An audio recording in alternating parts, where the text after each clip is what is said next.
Voter ID card যদি 4 ঘন্টায় হয়ে যায়, তাহারিমার রিমান্ড মঞ্জুর 1 ঘন্টায় হবে।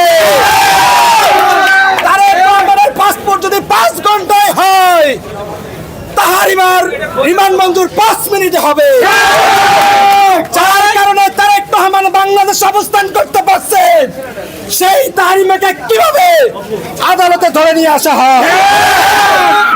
ইন্টারিম গভর্নমেন্ট হাতে চুরি করে বসে থাকেন আপনি।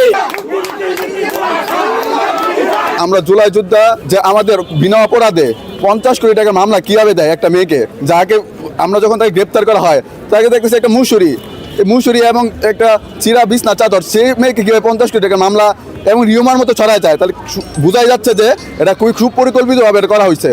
যেহেতু 2 দিনের রিমান্ড মঞ্জুর করা হয়েছে, পুলিশ এই জায়গায় রিমান্ড চাইছে, আমি পুলিশ যে এখনও যে রয়ে গেছে পুরোপুরি স্পষ্ট বোঝা যাচ্ছে। এবং যে কোর্ট এটাকে 2 দিনের রিমান্ড মঞ্জুর করছে, একটা 17 বছর প্রাপ্ত মেয়েকে, 17 বছরের একটা অপ্রাপ্ত মেয়েকে কীভাবে 2 দিনের রিমান্ড দেয়? এটা আমার প্রথম প্রশ্ন। কোন আইনে আছে? ভারতীয় সংবিধানও তো নাই যে অপ্রাপ্ত বয়স্ক একটা মেয়েকে 2 দিনের রিমান্ড দিবে। তা আবার কারাগারে তো দিনে ছিল, কীভাবে সে কারাগারে থাকে? 24-এ যেমন নিয়ম মেনে কোনো কিছু হয় নাই, প্রত্যেকটা যেখানে অন্যায় দেখবো সেখানে আমরা নিয়মের তোয়াক্কা করবো না, সেটা কোর্ট হোক আর যেটা হোক। প্রয়োজনে আমিও তো জুলাইতে আন্দোলন করেছি, কোনো কিছু নিয়ম মেনে। প্রয়োজনে আমাদের কোর্টের সামনে এখন আন্দোলন করতেছি না, এটা নিয়ম হোক বা না হোক জানি না, আমাদের সবাইকে অ্যারেস্ট করে নেওয়া যাক প্রয়োজনে, কিন্তু আমরা আজকে মাঠ এটা ছাড়বো না কখনোই। সকালেই তারিমার সাথে এখানে গারদখানায় আসার পর সকালে ওর সাথে 20 মিনিট কথা বলেছি। সে বলেছে, আঙ্কেল আমার সাথে ওই লোক বারবার আমাকে খারাপ প্রস্তাব দিত, যত আন্দোলনে গিয়েছি তত আন্দোলনে সে হাজির হয়েছে এবং আমাকে কুপ্রস্তাব দিয়েছে।